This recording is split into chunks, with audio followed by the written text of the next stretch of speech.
What's up, y'all? As you come in, let me know if the sound of the video is good quality.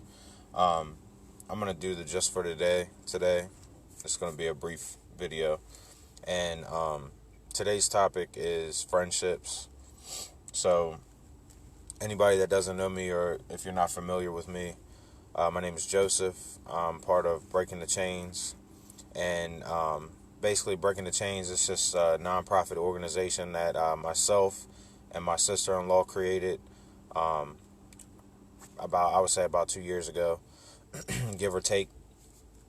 And basically, when we're not doing videos, we hold events, and we do 2 charity events a year. Um, and she is also on the board for Midshore Restoring Hope in Women, and that's another nonprofit organization that is local to us. So anybody that doesn't know, we're from Kent County, Maryland. I'm from Kent County, Maryland. She's from Caroline County, Maryland, Eastern Shore. Born and raised, been there, my whole life. And I recently moved to Houston, Texas, so that's where I'm at now. Um, and I just got home. We had an event August 3rd, and I just got home from that. So the event went great. Everything was good. We had speakers come out. We raised some money, and it was a pretty good day. Um, so I'm gonna get back to my videos now that I'm home and I'm stabilized and I'm kind of relaxed a little bit. I'm gonna go ahead and get back to my topics. So today's topic is friendships. Hello, everybody. Thank you all for coming in. Congratulations on the 3 years, Patricia. So friendships. So in the topic itself, it talks about how your friendships become, they become more whole. You know what I mean? When you get into recovery, your friendships become better. You create new friendships. You create a deeper connection with your friends once you get into recovery. And, this is true because it's no longer a relationship based on you giving less than what you should be giving to your friendship. So if you're friends with somebody, and let's say your friend isn't an addict and you're not being the best friend that you can be for that person because you're limiting yourself, you're holding yourself back in all aspects of life. And we all know that our relationships tend to suffer the most when we use drugs and drink. Anybody that doesn't know, my thing, I had a problem with alcohol. That's always been my thing. I started drinking when I was like 15 and, drank for almost 15 years. So, and in drinking, it's one of those things, and I'm sure it's true with drugs too. In the beginning, you feel like it makes your friendships better, right? Like, you're making new friends, you're being more social, you're hanging out with people that you probably wouldn't normally hang out with, and you enjoy it because, if any of you are like me, I'm antisocial, so I'm not really a social type person. I don't like crowds. I don't like hanging out with a bunch of people. But when I drank, all that changed, and I actually enjoyed it because when I drank, I would get out of my head. I wouldn't think about, what somebody was thinking or what they might be saying, or, it's like all that shit just didn't bother me. I didn't get anxious. I didn't get like nervous or sketched out. It's like I just didn't give a shit about anything. Um, but later on in life, that I don't give a shit about anything, that started to apply to my relationships that were important to me before that, like my relationship with my brother and, my wife, my grandparents, all that. So, um, it's the longer you use, the longer you drink, the more your relationships start to suffer. And to a point where sometimes you can, destroy a relationship and never get it back. But once you get into recovery, it's almost like something just flips, because once I started getting sober and I started, going on this path where I truly wanted to be sober, everything in my life just got better. And it didn't happen overnight, but it happened really quick. And it was because me being family oriented, once all my relationships got better, it made me more of a happy person, because I knew that I wasn't causing any problems for anybody, that I wasn't hurting anybody. I knew that I wasn't doing anything that was going to get me taken away from my family. I knew I wasn't saying things that I didn't mean, or, doing things that I didn't really want to do. But everybody knows that when you start heading down that path, you start to lose control of yourself, and you start to lose control of, who you are, to the point where you don't really know who you are. Like, you do, but you don't, because you're living so much of your life in like just a fog, like you're not being present in all the moments in life. It's like you're either fucked up or you're waiting to get fucked up. You know what I mean? So I thought this was a good topic, because I'm sure a lot of you guys have in your, social world, or people that I'm sure a lot of you know people who have bad relationships or toxic relationships, and they can never figure out why. And it's like all they do is party and get fucked up on the weekends, and their life is always chaos, and they're always wondering why is my life so fucked up? It can't be the alcohol, it can't be the drugs. It's got to be something else, and it creates a lot of problems between relationships, especially intimate relationships. It's like the boyfriend's drinking all the time, the girlfriend's drinking all the time, they're getting fucked up all the time, and they wonder why their relationship sucks. Why she's getting beat on, and why he's getting cheated on. And it's just like, because neither one of y'all are in your right state of mind, so your relationship is suffering. But both of you have a problem that you don't recognize, that you won't admit to. So your relationship's falling apart around you, because you're not addressing the right problem. The problem is the alcohol and the drugs, but you don't want to face that, because you don't want to face that the problem is something like that. You don't want to admit that you're an addict, because God forbid. You don't want to admit that you're an alcoholic, because, like, what? You know what I mean? At least saying you're an alcoholic or a drug addict, at least you're aware of your fucking problems. It's a lot of people that run around that don't have drug problems or alcohol problems, and their head's stuck up their ass, and they have no clue what their problem is. You know what I mean? So I never understood that. Like, to me, a problem is a problem. We all have them. None of us are perfect. None of us have a spotless backyard. We all have shit that we deal with. But the biggest problem is, you can spend so many years pretending it's something else, because you don't want to admit that you got a problem with drugs or alcohol. And I did that myself, It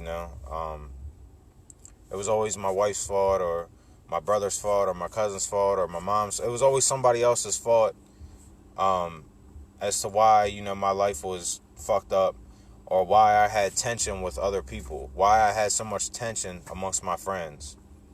And I always placed the blame somewhere else, because I didn't want to admit that it's just me. I have an alcohol problem, and I'm not willing to change it, because I didn't want to change, Now, we talk about, in this part, like, the topic is so much about how your friendships and your relationships grow once you get into recovery. But I also want to talk about friendships that you leave behind once you get into recovery. People that aren't really your friends, or people that are your friends, but you can't socialize with them the way you used to, because you're headed on a different path. And I don't really, like, I'm not the type of person, I don't really have a lot of friends, and the friends that I hold, that I look at like family, those type of friends, I still have them, they'll never go away from me. But But I had a lot of so-called friends that were just associates that really weren't my friends. You know, I found that shit out the hard way. They're your friends when you're living the same type of life they're living. You know, they're your friends when, you know, you can buy shit for them, or you got a bottle, or you got a blunt, or you got drugs, or, you know, whatever. Like, then they're your friends, right? You know what I mean? They're always, as long as you got something to drink or smoke or whatever you do, they're always going to be around you. And you're going to think that y'all are solid, y'all are best friends forever, right? But then the moment you don't provide that shit, or you go on a different path and you want to clean your life up, they get like confused. It's like they don't understand, like, what's wrong with you? You know what I mean? And it's like, I know what's wrong with me, you know. You just haven't figured it out for yourself yet. You know, you don't know what's wrong with you yet. I figured it out for me. So some friendships you got to leave behind. And truthfully, you know, if your friend doesn't understand the path that you're on and they don't respect it, or they look at you funny because of it, then that's not somebody that's your friend anyway. So that's a reality check. I always looked at it like this. You know, a lot of people in today's society, we expect perfection from our people that we allow into our lives. I don't expect that. I expect somebody that can go through some tests. I expect somebody that can go through some shit with me. I don't expect somebody that's already ready-made and perfect, because that's not reality. That person does not exist. And that's kind of what's wrong with a lot. That's why you see a lot of intimate relationships struggle, and a lot of friendships that only last for a couple weeks or a season or a month or a year, because we have outrageous expectations, because nobody wants to check themselves or look at themselves in the mirror, and nobody is tolerant to go through anything with anybody. It's like, to me, that lets me know you're loyal. How do I know somebody's loyal if I never test them? If we never go through anything together? How do you know? You might dump 10 years of your life in somebody, and the one time something comes up, they run out because it's too much for them, because they were never tested. That friendship was never tested. You know, you can have a weak friendship for a really long time and not realize it. It's like my wife. You know, people wonder, you know, like, how we've been together so long, all the shit that, you know, we went through together. And it's like, that's why we've been together so long, because we've been through some shit. And we stuck it out because we felt like we were worth it. You know what I mean? And so many people get in a relationship and, you know, they're ready to bail the first time the person do something they don't like, or, you know what I mean? It's like, it's not realistic. And then we look at our grandparents and we admire our grandparents, and we're like, oh, people don't love like that these days. Yeah, because nobody's willing to go through shit. You think your grandparents didn't go through a whole lot of shit to stay together for 30, 40, 50 years? They sure did. Have you ever sat down and talked to your grandparents about anything? You know, it's like, that's where I feel like that's where the problem is. Like, people just don't value friendships that much. They want somebody that's always on their type of time all the time. That's not realistic. You know, you and your friends are going to have a lot of differences. You're going to go through a lot of struggles. And the more you stay together, the more you stick together, you know, the more, I feel like the more that friendship grows. And as you grow as a person individually, both of you, then the relationship grows even more, you know. You get together with somebody when you're young, you don't really know who you are. You don't really know what you want out of life. And neither does that person. So you got to kind of grow together. I just feel like, you know, sometimes it's worth it to not bail so quick on somebody. And I feel like for me, you know, a lot of us have like radar for people that are our type of people. You know, you can have a couple conversations with somebody or be around somebody for a little while, and you should have a sense of judgment. You should have some sort of check system where you can determine whether this is somebody that you can be around, or if it's somebody that you can't be around. You know, like, okay, I can be around somebody and say, you know, I like the way this person thinks. I like the type of path this person is on. Nobody's perfect, but I feel like this is my type of person. This is somebody I can be around. This is somebody I can socialize with. And you got to make sure that you're around like-minded individuals, people that want to go up in life, people that want to progress and get better and do better and change and grow.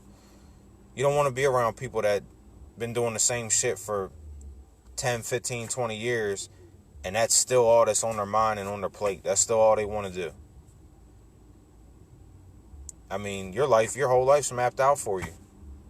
Your whole life's been mapped out for you since you was 15, 16 years old when you started on that pathway, because that's all you want out of life. Y'all ever been to jail, been locked up, and everybody in there's talking about getting out and doing the same shit? Why you think they're all locked up together? Because they all got the same fucking mind frame. You know what I'm saying? And that's why, if you ever notice, people that get locked up all the time, they're always locked up. They're always getting in trouble. Because they stay around people with the same type of mind frame, and nobody changes because there's nobody in the situation to grow the relationship, to help wake that person up.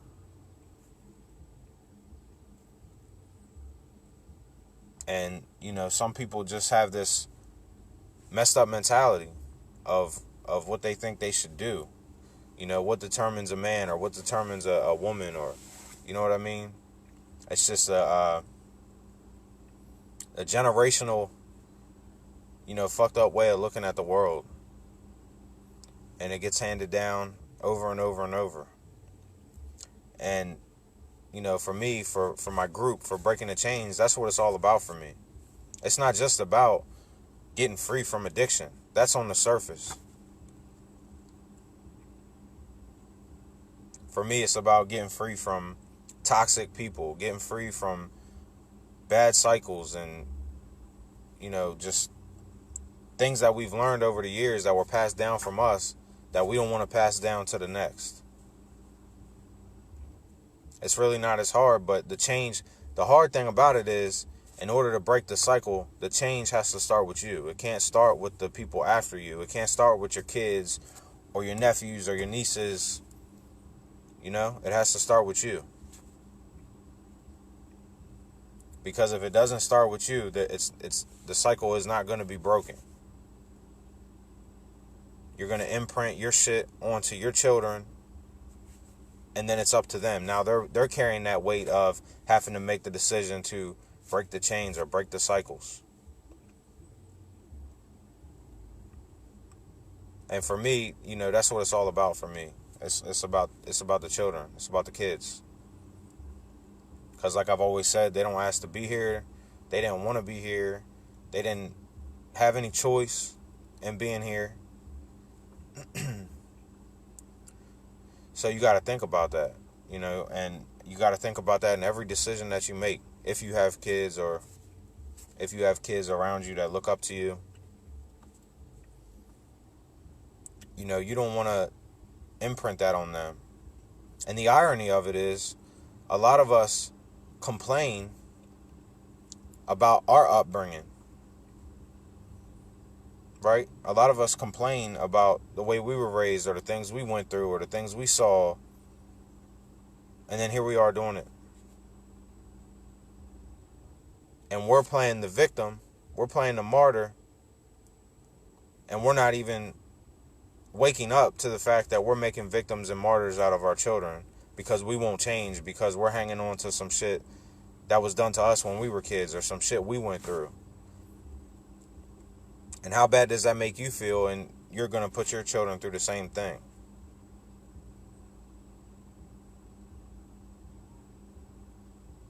And to me, that's the most important relationship I have, is my children. Because I know I'm solely responsible for them. My wife's a grown woman. She can take care of herself. If shit goes sour, she can look out for her own self. I don't have to worry about her. My brother, the same thing. My few friends I have, the same thing. They're all grown. They can look after themselves. I don't feel obligated to babysit them or look after them. But for my children, I do.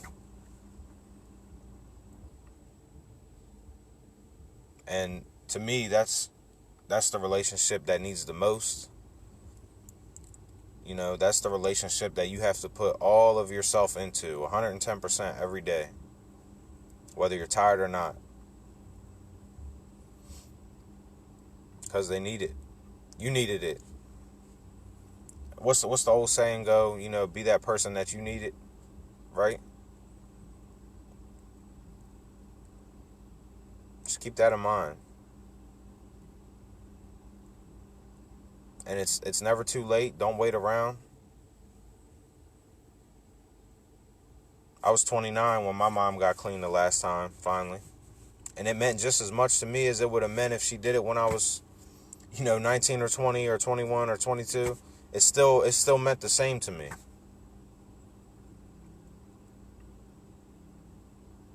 I see a lot of parents do that shit. My mom did it for years. Oh, it's too late. Y'all are already grown. It's over now. No, it's not. Your kids still need you, whether they're 3 or 30.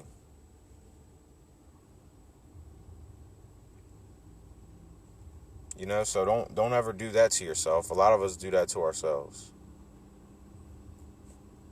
A lot of us let guilt keep us in the same spot, making the same decisions that just build the guilt.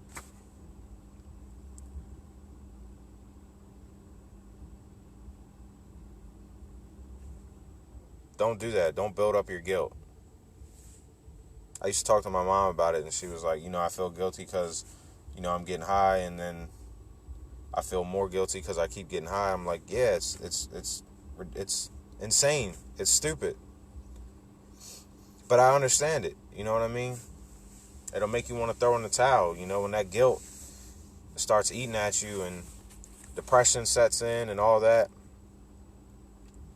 It's hard. I understand. I'm sympathetic. But yes, it's never too late.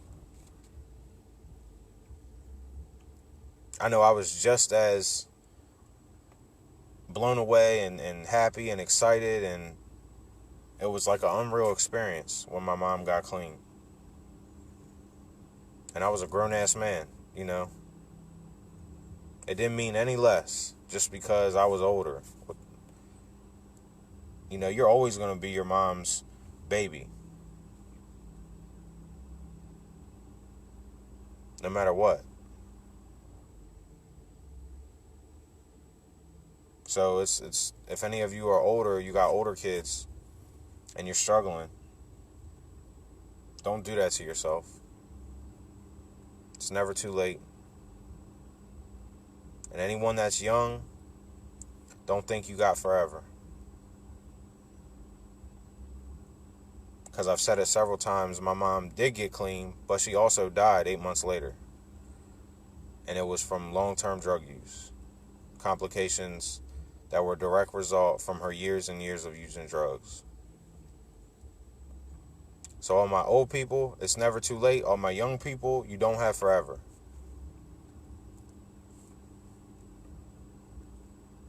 Don't wait around. Once you know you got an issue, give everything you got into resolving that issue. And for so many people, they think it's just as fucking simple as detoxing, and that's it. That's not recovery.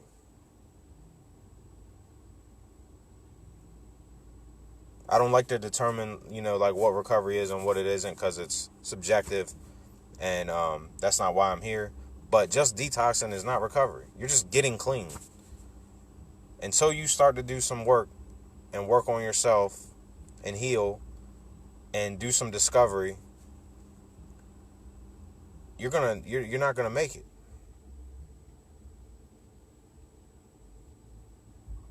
I see so many people, I'm detoxing. 3 days later, I relapse. Over and over and over, they repeat that cycle. And it's because they don't actually work a program. They don't actually do any recovery. They think recovery is just getting clean when it's not. That's just 1% of the work.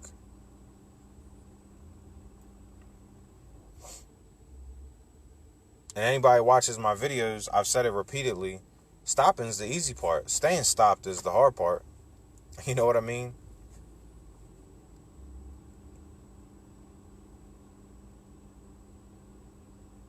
And that's where the recovery comes in. That's where you actually have to do some work.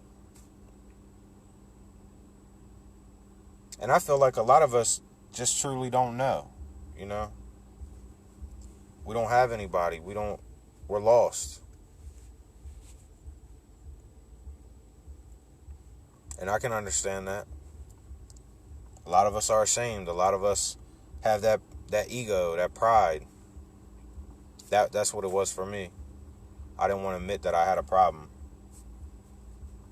I spent the majority of my time drinking, trying to get it back under control. How stupid is that?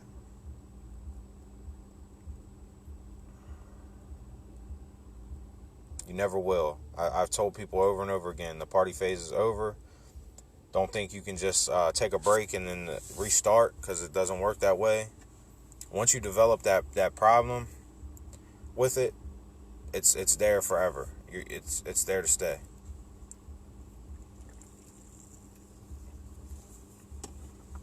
You're gonna waste a lot of time trying to recapture your party phase, and you don't know what damage you're gonna do in the process. New charges, another relationship out the window, an overdose for some of you.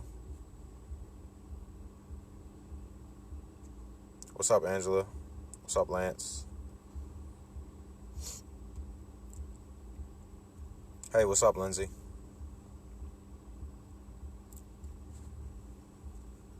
And to spin back around to the topic, as far as friendships go, let that shit be organic. You know what I'm saying? That's the best friends you can make in life. The ones that happen organically over time. The ones that aren't forced. A lot of my friends, people that are my friends, some of my friends that I have right now, they didn't like me at all when they first met me.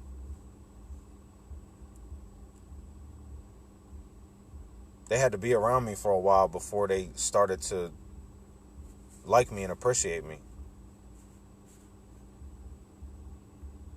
So your first impression isn't always right. And use that for both sides. You could see somebody and think, oh, they're the sun, the moon, the stars. Don't get in a rush. Let it be. If it's meant to be, it'll be. Take your time. One real friend is better than 10 half-ass ones, you know? Because if you need something, that one real friend will show up. You don't know if them 10 half-ass friends are going to show up.